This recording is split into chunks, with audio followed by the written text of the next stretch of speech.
ingkang prayogi mapan wonten ing Bali Araras Maraju Kundha Manik Kahyangan Suralaya kakang. Pala-pala renjang pak kong marubaya slere buntute acel kater inggih Adi Guru. Ngaturaken panuwun dening antos semanten sepak hormatan ingkang paduka paringaken dumateng ingkang raka suduk pangudal-udal. Mboten langkung salam pakling kula katur Adi Guru. Nuninggih kula kanthi anggadosaken gombong dirawaning manah. Uluh Bathara Indra mara gagi diprayogake anggon musuhan Bathara Surapati. Kawula nuninggih krama ulun boten kirang sekeca anggen kula ngabiyantara sembah pangabekti kula mawantu kunjuk sandhap cemila paduka Rama Pukulun. Iya ndak tampa gawe bombonging rasa nuwun sewu Kakang Narada.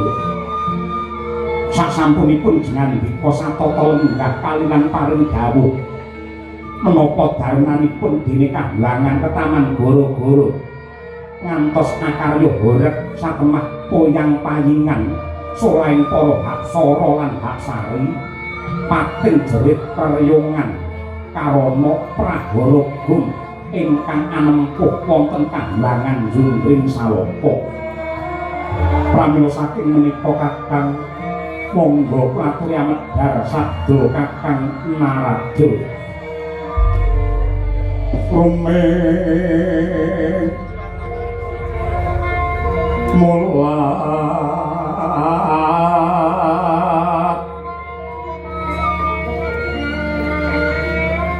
rumeng mulat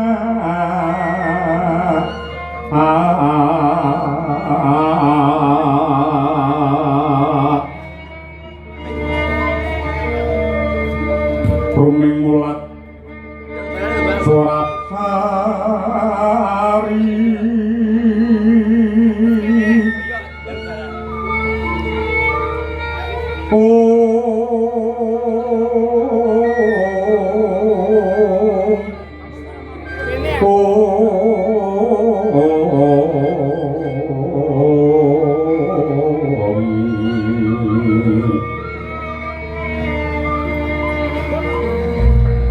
Rumeng mulat Surabsari